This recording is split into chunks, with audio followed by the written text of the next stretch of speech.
Hey guys, it's Michael Laskow getting ready to answer your questions for the October transmitter, and the first question comes from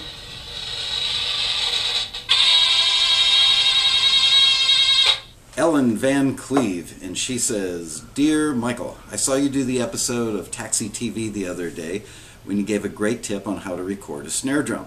Why don't you do more of those tips? Would you please do a video on mixing? My mixes always sound flat and one-dimensional. How can I fix that?" It's a great question, Ellen. For those of you who don't know, yours truly is a retired audio engineer, kind of a 70s vintage microphone and wires guy, worked on tape, not on any digital audio workstations. And I love answering engineering questions because I am still an engineer at heart. So, how do you get your mixes to not sound one-dimensional? The best thing you can do is to imagine a landscape. I was taught this 30-some years ago by an engineer, I think named Jack Adams. If you imagine a landscape and you've got grass in the foreground and maybe some shorter trees, and then in a little further back, a few hundred yards back, you've got some taller trees, and then half a mile away you've got a mountain and clouds. Well, the whole thing is, with mixing, you want to create what I would call an aural landscape, and you have to think of depth and you have to think of width. Now, when you look at a painting or a photograph of a landscape, you notice that the stuff that's closest into you has the most color and the most detail and probably the most light. So the same thing's going to happen with your audio stuff. The stuff that sounds closer in is going to be probably a little brighter, a little more vivid, if you will, and is going to have more detail. The stuff that's further in the background is going to sound less bright, have less detail. So I always start out by beginning my mix with the bass guitar, and I bring that up so that it's hitting somewhere around -5, -4 on a VU meter, and get the level happening on that, and then add the kick drum to it, bring up the kick fader, and you kind of want a marriage of the bass guitar and the kick drum so that they're giving you that thumping you in the chest effect. Obviously you don't want to turn up your monitor so loud that you're blowing out your ears by doing this, but loudly enough that you can feel a little thump in your chest. Then bring up the snare drum and the rest of your kit, pan one of your tom-toms. I always work from the drummer position, so I put the high tom panned left, the mid tom panned down the middle, and the floor tom panned right. Obviously the cymbals on your left would pan left correspondingly, and the cymbals on the right side of the drum kit would go right. I'm probably in a minority. I would guess 75 or 80% of mixers do it as if you're looking at the drummer. I like to do it so I shut my eyes and pretend I'm sitting at the drum kit. So that's how you pan it. Now, add a little reverb, short reverb, because long, take it to the limit kind of reverb is out of style, out of date these days. But half a second, 3/4 of a second decay reverb on the snare drum and the toms is good. And so make sure that your bass guitar now is still married well to your kick drum, and everything should be hitting around -4 on the VU meter. Then take, let's say you start with the guitar and you've got an acoustic guitar in the mix. Pan that first acoustic guitar at like 3 o'clock. Then maybe a corresponding acoustic guitar doing a counterpart to 9 o'clock. If you don't have a second guitar part, then take a 50 millisecond to 75 millisecond delay from the first guitar and pan it across to the right side. So now you've got guitars at 3 and 9 o'clock. And those should be fairly bright because they're probably carrying the chord changes to the song. Add a piano in and pan the piano at 10 o'clock and 2 o'clock so that it fits in within the guitars. And now you've got stuff that's far left and right on the drums, dead center down the middle on the drums, which is the kick drum and the snare drum, and you've got the piano left and right doing 10 and 2, and you've got your acoustic guitars doing 3 and 9, and now you've covered a pretty nice expanse. The lead vocal should go down the middle of the mix and should be very prominent. People always tend to mix vocals a little too low for my taste. Maybe give the vocal a little bit of digital delay or a little bit of room sound to it, but not too much. I know it's easy to get carried away and try and add a lot of reverb or effects to individual instruments, but you got to think about the whole.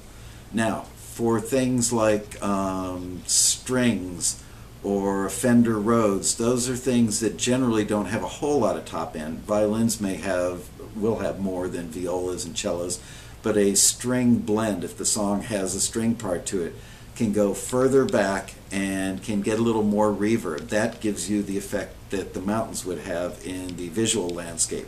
It's further away, has less definition, and adds depth and texture to the overall thing. Let's say that you've got Fender Rhodes on top of the grand piano part. Well, Fender Rhodes generally doesn't have a lot of top end, so if your strings are panned far left and far right, take the Fender Rhodes pad, and probably like whole note chords that are kind of lush, give them a little bit of reverb, and pan those at 10 and 2 to complement the other piano. Maybe go a little further out than 10 and 2 so that one piano appears right here and the Fender Rhodes is out here a little bit, but because it's going to have reverb on it and less top end, it's going to appear when you shut your eyes to be further back in the mix. So those are all great, very basic, but kind of rules of the road that you need to know when you start to lay out a mix. I do know that you'll go through stages in your mixing career where in the beginning you're just happy to get it to sound decent, probably happy to just get it to appear in the monitors, period. Then you're happy, a month or two later with a lot of practice, you get to the point where you're happy that, wow, it's starting to sound like a mix. Then we all go through this phase that I call the creative genius phase, where you go, I'm going to try something wacky, I'm going to be a creative genius and try and do something that's never been done before. Go ahead, go through that phase. Chances are it's not going to pay off. You're just going to be making stuff sound goofy that a year or two later you're going to go back and go, what the hell was I thinking? The third and final phase is what I call mastery, where you really understand EQ, you really understand reverb, room dimension, spatial dimensions, and you can hear anybody else's work and say, wow, I can sit down and create a Bob Clearmountain-esque mix. That is the most satisfying moment in any engineer's life, where he or she feels like they've got total command of the mixing console, and every time they do a mix they go, wow, that does exactly what I wanted it to. So Ellen, I hope that helped. Hope it wasn't too long, and thank you for sending in the question. This one comes in from a gentleman named John Woodward. Dear Taxi, I'm really excited to be coming to the Road Rally next month, which, by the way, it's November 4th through the 7th here in Los Angeles. And if you've never been to a Road Rally and you're a current Taxi member, you get 2 free tickets and you don't want to miss it. It's a life-changing event. I promise that I'm not lying or exaggerating about that. So John says, why do you keep saying it's so much better to stay in the hotel where the rally is held? Why shouldn't I say $40 per night and stay 5 minutes away? John Woodward. I got to tell you, John, you're smart to be thrifty. I'm proud of you for that. I'm fairly thrifty myself. But sometimes you can be thrifty to the point of maybe being a little foolish. And here's why it's worth spending $40. First of all, the rooms at the rally are $119 a night. And it's a really nice hotel with heavenly beds, and it's fairly plush. The atmosphere at the host hotel for the Road Rally is incomparable at any other event that I've ever been to. You'll not want to go back to your hotel at night, and here's where the $40 a night pays off. Let's say that you're staying there for 3 nights. You could make the argument, hey, I saved $120. That's like getting a night for free.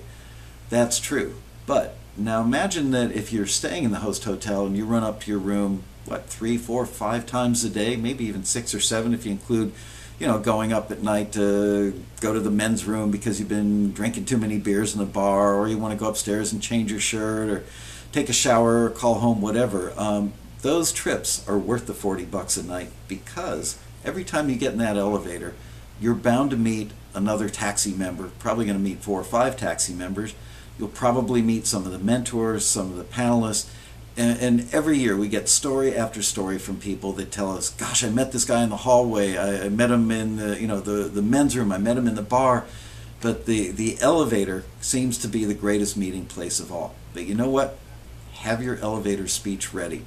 you never know who you're going to bump into in the elevator, and rather than like freaking out and going, oh my god, that's an A&R guy from, Columbia Records, I just saw him on a panel an hour ago, and getting all flustered, make sure you always have your CDs with you and start the conversation out with, oh, you're John Doe from Columbia Records. I just saw the panel, thought you did a great job. I really appreciate you coming out and chipping in and being here for the Road Rally. I know you get a lot of music to listen to, but the stuff I do is country pop. I'm kind of proud of it, and I would really appreciate it if you'd please take a CD from me.